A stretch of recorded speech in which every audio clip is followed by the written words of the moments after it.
I remember vividly the doll began. It is hard to believe it was only a few weeks ago. I was sitting in the living room with my wife. We were watching her favorite cooking show. Those peaceful moments now felt like a distant dream. The sun rose that morning as usual. There was no sign that our lives were about to change forever. I prepared breakfast with toast and fried eggs. She laughed as if the world had nothing to worry about. At noon, the news started on TV. Newscasts kept reporting strange attacks at a crematorium in the east of the city. At first we thought it was just a single violent incident. Some deranged person had lost control. But as the number of victims increased, fear began to creep into our hearts. We did not know it was only the beginning of the nightmare. Within hours the city was in chaos. Those who had been attacked started to come back from the dead. People were frantically searching for survivors. The government tried to control the situation, but to no avail. We realized we had to protect ourselves if we wanted to survive. I clearly remember the first lesson I learned. Prepare weapons and food. While people rushed to the supermarket and fought for every piece of bread, I spent hours searching the house for anything that could be used as a weapon. A kitchen knife, a heavy hammer, even old wooden sticks from the garage. They all became valuable tools in the fight for survival. I still remember the worried look on my wife's face when she saw me stacking these makeshift weapons on the table. She said nothing, but I could see the fear in her eyes. She knew, as I knew, that from now on nowhere was safe anymore. After making sure we had enough food and water, the next step was to find shelter. Our house, with its thin walls and fragile glass doors, was not ideal. We decided to move to a nearby abandoned house that had a solid basement. I broke old wooden tables to make barricades, blocked the door, and set traps around the house to deter intruders, both zombies and people. As night fell, the growling and heavy footsteps outside got louder. We sat in the dark, trying not to make any sound. I felt my wife's heart pounding against my chest as she leaned on me. That first night we faced the brutal truth. The world we knew was gone. The old rules no longer mattered. Only survival remained. And I knew that from now on every decision and every step could determine our life or death. Decided to build more traps to keep us safe. Sharp stakes were placed under the windows. Tin cans with wires were attached to alert us if anyone or anything came near. But no matter how well prepared we were, I could not have imagined what waited ahead. The rules I set would become our guide for survival. But no one knew we would face challenges more terrible than we ever imagined. Then the first scream sounded from the other side of the basement wall. It ripped through the silent night. The next morning, as weak sunlight filtered through the cracks of the basement window, we knew the nightmare was not over. I woke up after a sleepless night. My mind was tense and tired. My wife was still sleeping, eyes closed as if she were trying to escape reality. I turned on the radio hoping to hear something from outside. The stations were intermittent. There was only static and faint signals. I thought things were getting worse, but I still could not believe what was about to happen.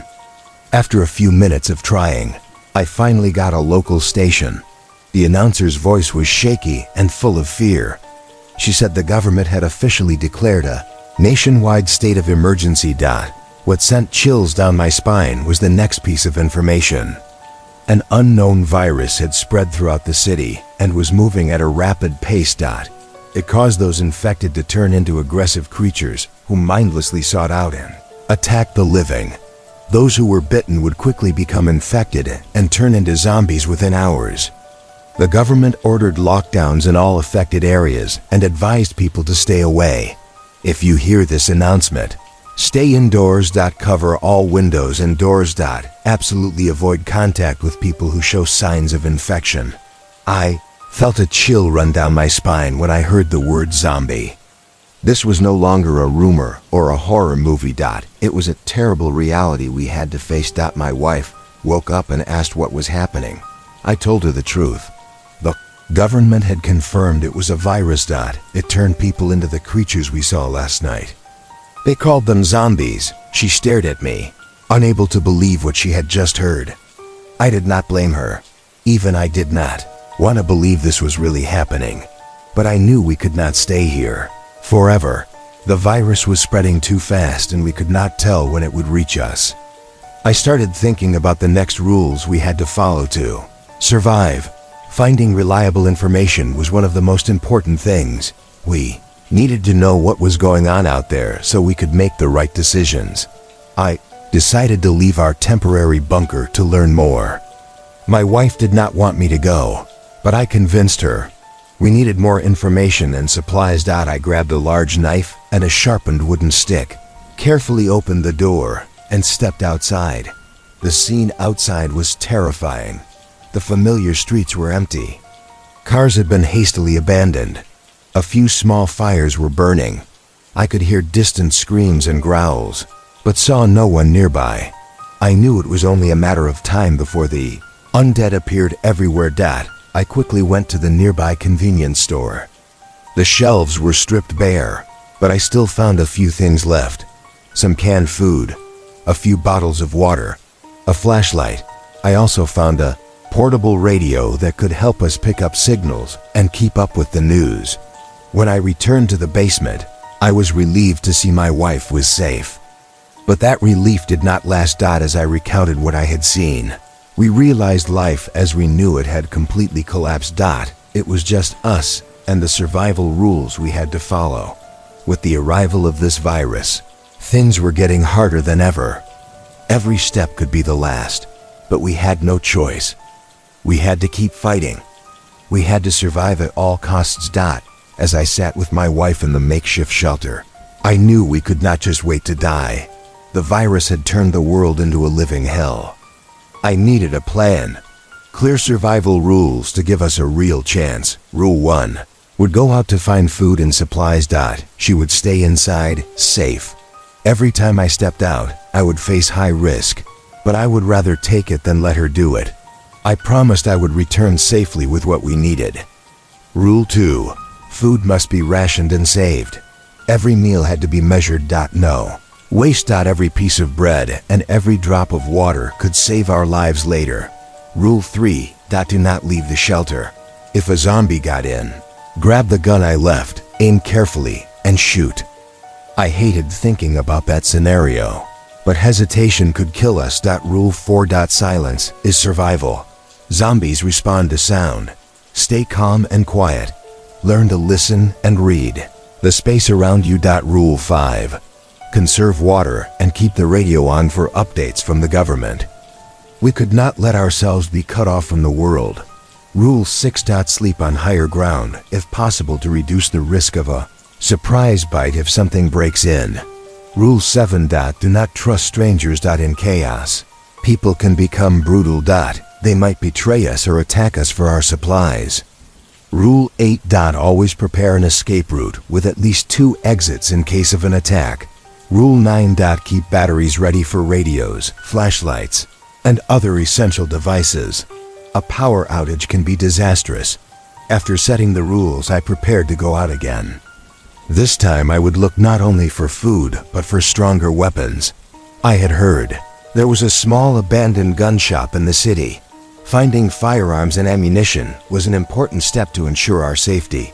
Holding an axe in my hand, I left the basement and stepped into a world full of danger.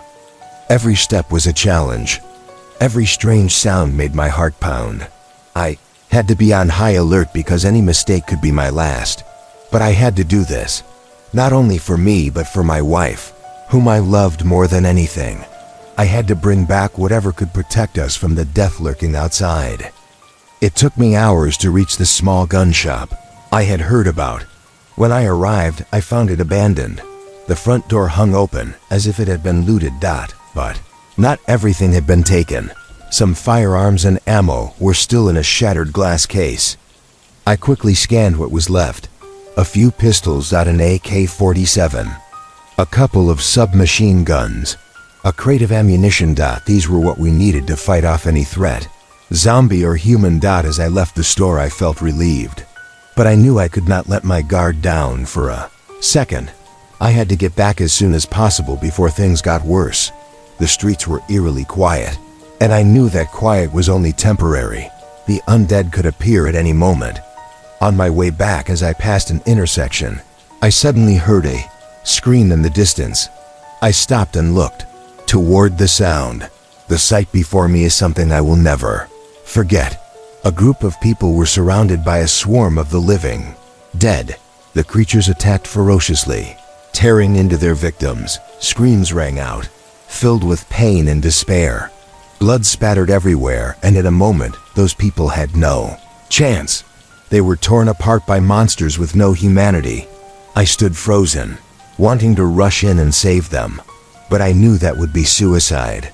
They had no chance, and I could not sacrifice myself in vain. I had to think of my wife and our survival. With pain in my heart, I turned and ran for the shelter. My footsteps echoed on the empty road, but my mind was still haunted by what I had seen. The screams of those poor victims still echoed in my head. I knew I would never forget those images. Near the shelter, I heard a noise behind me. I turned and saw what I feared most. Mangled corpse of a man who had just been attacked had come back to life, although his body was badly damaged, missing parts and leaving a slick of blood. He still stood and staggered toward me. His eyes were empty. There was no light of life. Only one need remained: to seek the flesh and blood of the living.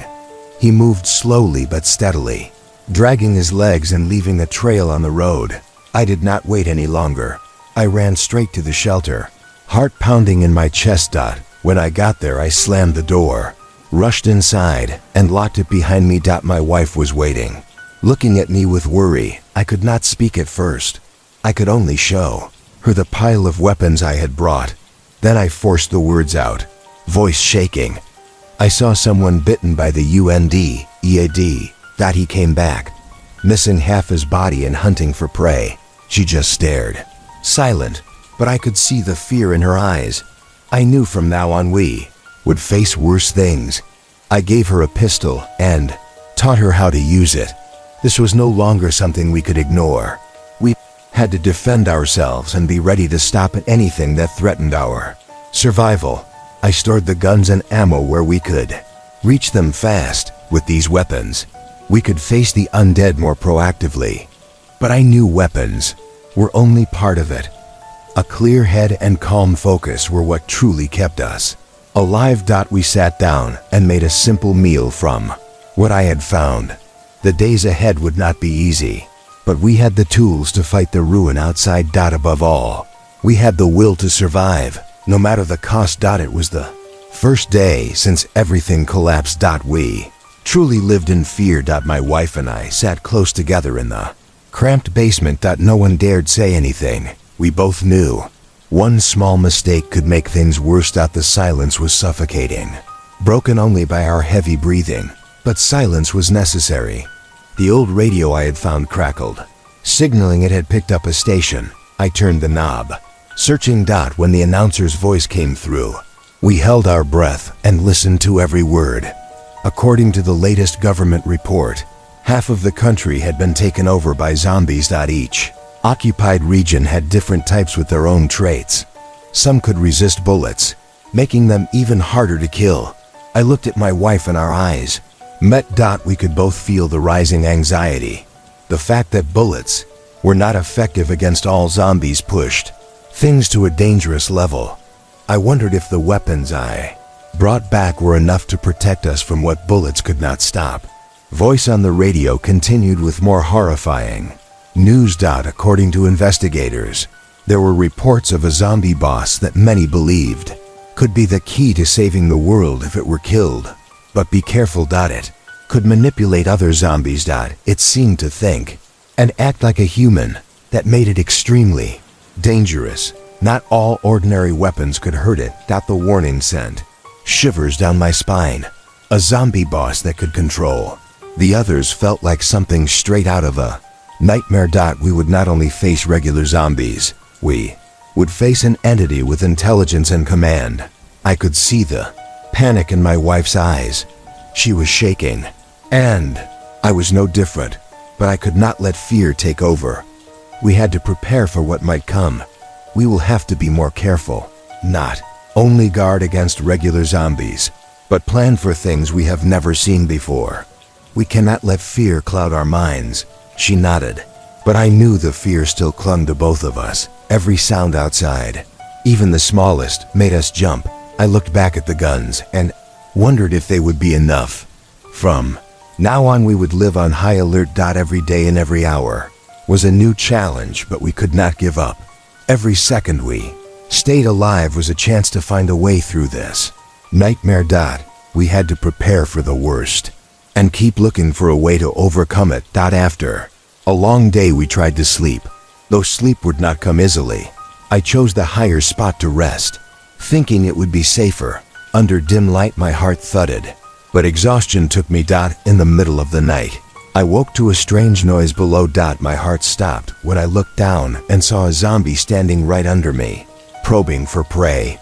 I held my breath, trying not to make a sound. After a while, it left. I sighed in relief, feeling like I had escaped by a hair. But when the sky brightened, a horrifying scene appeared. When I woke fully, there were many zombies standing inside our shelter. Nightmare had truly started. I quietly shook my wife awake and whispered, "We have to leave now. I will distract them. Run to the other exit." She looked at me with worry, but understood. I grabbed a submachine gun, gathered my courage, and opened fire. The gunshots shattered the silence. The zombies fell one by one, but the scene before me turned my stomach. The stench was overwhelming. Worse, there were too many. I dropped more than 30, but they kept pouring in. The entrance door was blown apart, and the traps only slowed a few. We could not stay. My wife ran as planned. I cleared the ones in front of me and pulled back fast. Heart hammering, I ran in the direction she had gone, hoping she was safe. I knew nothing would be the same from here. Our safety would only ever be temporary. Greater terrors were ahead. As I ran, a scream rang out ahead. I knew it was my wife. My heart sank. She was being attacked. I raised my gun and fired. The thing dropped. Then I saw the bite marks on her hand. Blood soaked her sleeve. She looked at me, panicked, but still conscious. I knew what it meant. She was infected. The shot drew more of them. They rushed in from all directions. I could not let them touch her again. With everything in me, I pulled her toward the shelter, hoping to keep her safe for whatever time we had left. Inside, I took her to a small room. She was weak but aware. I could not let her become a monster, but I could not give up hope either. I tied her carefully, hating myself for it. Her eyes were full of fear and helplessness, and it tore me apart. I hugged her tight, tears running down my face. Our time was running out. The worst was coming. "I am sorry," I whispered. "I could not protect you." We held each other and waited for whatever would come. I did not know how we would go on, but I knew one thing. I would never abandon her. In that cramped room, I realized we were luckier than many. There was enough food, water, and medicine to last for a while. Even so, I could not stop worrying about my wife. She was infected and the clock was ticking. After I tied her, she began to show strange signs. Her eyes went glassy, her body convulsed. Sometimes her breathing went shallow. Felt hopeless watching the woman I loved fade. But I could not give up. I had to try everything. In desperation, I turned on the old TV to look for government updates. By luck, the signal was still there. I heard something important. There was no cure yet, but there was a faint chance. If a bitten person was cared for well, fed, and had the wound kept clean to prevent infection, a small percentage could make it through the most dangerous stage and not turn. It was a small ray of light in the dark. I moved immediately. I searched the cabinet for bandages, disinfectant, anything that could help. I cleaned the wound and dressed it carefully. I made her eat what she could despite her weakness.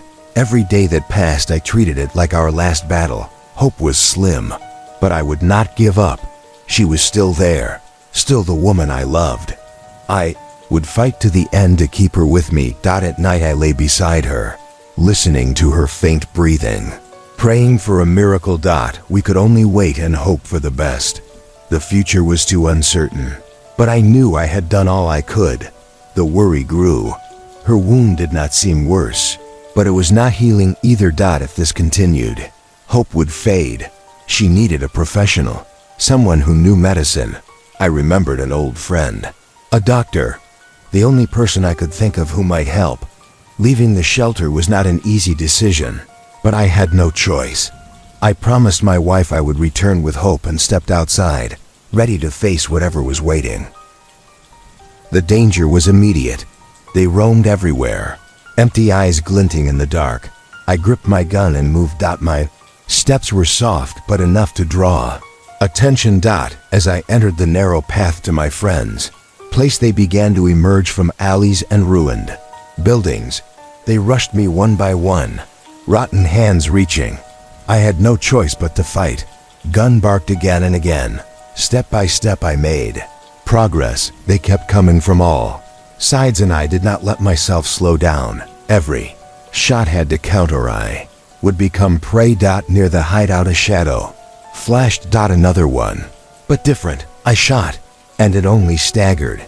Bullet resistant. My heart pounded. More shots. Nothing. It lunged with terrifying speed, bony arm outstretched. I thought this was the end. Then a small object flew through the air and stuck in its neck. Strangled cry. The thing collapsed and twitched, then went still. I looked up and saw my friend not far away, a gun in one hand and a fat syringe in the other.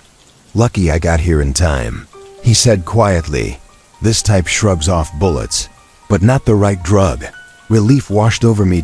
We exchanged a look and ran together to safety. Told him about my wife. He listened, eyes narrowed with focus and worry. He was already planning the steps to save her.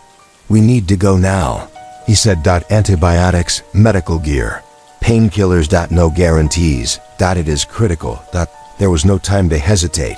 We gathered what we needed and set off back to where my wife was waiting. If there was even a small chance to save her, I would risk everything. Outside the safe zone, we were quickly surrounded by scattered undead.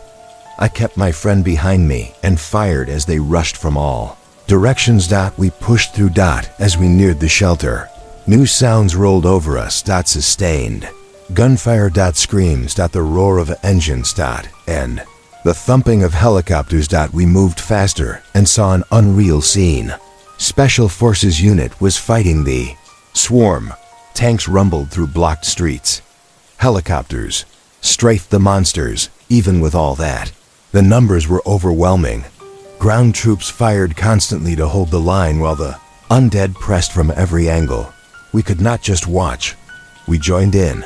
I opened a lane for my friend, my submachine gun chattering. We moved step by step toward the shelter. Commander waved us in. We are evacuating survivors to a safe area.